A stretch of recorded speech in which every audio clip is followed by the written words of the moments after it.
پدرم پیر نشو، روشنی خانه بمان. سقف بالا سر این خانه ویرانه بمان.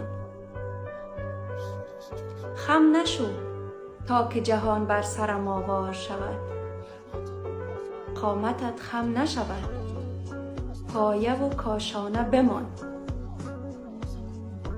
قهرمان، سایه سر، کوه صلابت، سنگر. پدرم خاطب و اسطوره و افسانه بمان. چین دستت سند زحمت و عشق و شرف است. کار کافی است، کمی راحت و شاهانه بمان. تا بدین لحظه فقط غصه و غم نوشیدیم. قدر یک شادی کوچک، دو سه پیمانه بمان.